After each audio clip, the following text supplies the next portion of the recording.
To a CNBC TV 18 exclusive news break then. CNBC TV 18 learns that in fact 22% may be the most acceptable GST rate, as that would entail limited compensation to states for the revenue loss that arises once India shifts to what would be the country's biggest tax reform. The GST rate would be finalized once a constitutional amendment bill has been ratified by at least 50% of the states. Sapna Das joins us with all those details. Hi Sapna, thanks so much for joining in.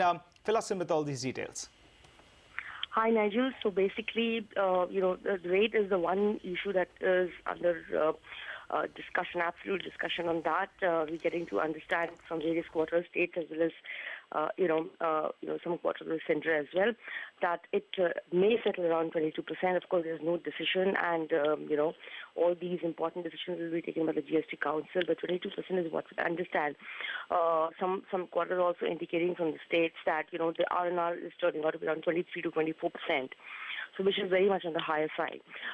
Talking about the CA panel report at 18%, a lot of people have, kind of conveyed their discomfort on that front.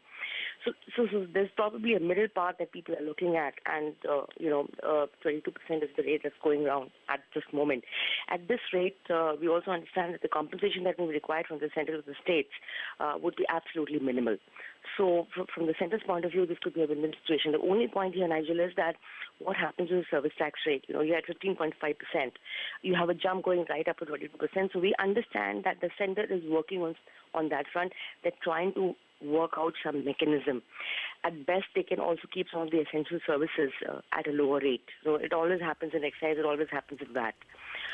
But again, the call has to be taken by the GST Council very quickly. The moment 16 states have ratified the constitutional amendment bill, the first priority for the government would be to set up the GST Council, and the first decision that will have to be taken would be on the rates. The centre is already working something on that, and very soon the finance minister is also likely to meet the states in terms of the rate structure as well as dual control.